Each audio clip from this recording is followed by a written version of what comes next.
Baghdad کی گلیاں اور سناٹے میں ڈوبی ہوئی رات، ہر طرف خاموشی کا راج، لیکن ایک گھر ایسا تھا جہاں چراغ جل رہا تھا۔ یہ گھر تھا حضرت جنید بے غین دال الف دال یہ کا، جو راتوں کو عبادت، ذکر اور مراقبے میں گزارتے تھے۔ ایک رات، جب وہ عبادت میں مصروف تھے، دروازے پر آہستہ آہستہ دستک ہوئی۔ کون ہے؟ الف مدہ پہ نے نہایت سکون سے پوچھا۔ باہر سے ایک نحیف آواز آئی، میں ایک گناہگار انسان ہوں، پناہ چاہتا ہوں۔ حضرت جیم نون یہ دال نے دروازہ کھولا۔ سامنے ایک شخص کھڑا تھا، کپڑے میلے، آنکھوں میں خوف اور چہرے پر پریشانی صاف ظاہر تھی۔ اندر آ جاؤ، الف مدہ پہ نے نرمی سے کہا۔ وہ شخص اندر آیا اور زمین پر بیٹھ گیا۔ کچھ دیر خاموشی رہی، پھر اس نے کانپتی ہوئی آواز میں کہا، میں چور ہوں، آج میں نے ایک امیر آدمی کے گھر سے چوری کی، مگر دل بے چین ہو گیا۔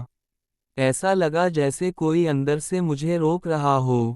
میں بھاگتا ہوا آپ کے پاس آ گیا ہوں۔ حضرت جیم نون یہ دال نے غور سے اس کی بات سنی، پھر مسکرا کر کہا، تمہارا دل ابھی زندہ ہے، اسی لیے تم یہاں آئے ہو۔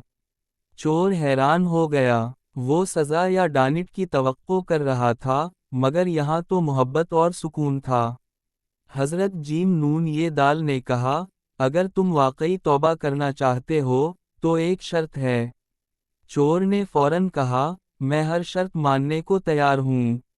الف مدہ پہ نے فرمایا، آج رات تم میرے ساتھ رہو، اور جو میں کہوں وہ کرو۔ رات گہری ہوتی گئی۔ حضرت جیم نون یہ دال عبادت میں کھڑے ہو گئے اور چور کو بھی اپنے ساتھ کھڑا کر لیا۔ شروع میں چور کے لیے یہ سب مشکل تھا، اس کا دل بھاگنے کو چاہتا تھا، مگر کچھ تھا جو اسے روک رہا تھا۔ گھنٹوں گزر گئے، چور کے دل میں عجیب سی کیفیت پیدا ہونے لگی، آنکھوں سے آنسو بہنے لگے، اسے اپنے گناہ یاد آنے لگے، وہ کانپنے لگا۔ نماز کے بعد حضرت جیم نون یہ دال نے اس سے پوچھا، اب کیسا محسوس ہو رہا ہے؟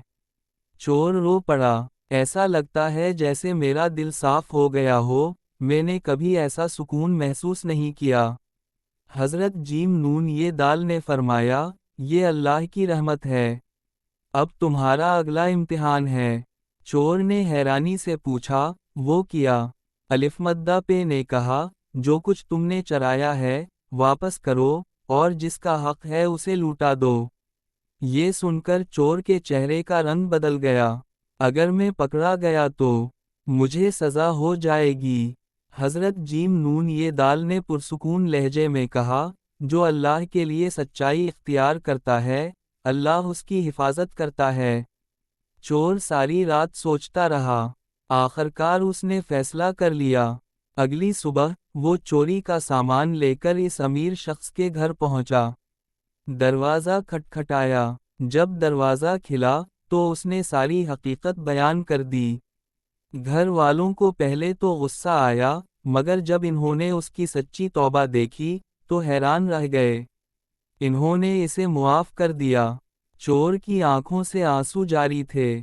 وہ واپس حضرت جیم نون یہ دال کے پاس آیا اور ان کے قدموں میں گر گیا۔ آپ نے مجھے نئی زندگی دے دی، میں اب کبھی گناہ نہیں کروں گا۔ حضرت جیم نون یہ دال نے اسے اٹھایا اور فرمایا، یاد رکھو، سب سے بڑی جنگ انسان کی اپنے نفس کے ساتھ ہوتی ہے۔ تم نے آج وہ جنگ جیت لی ہے۔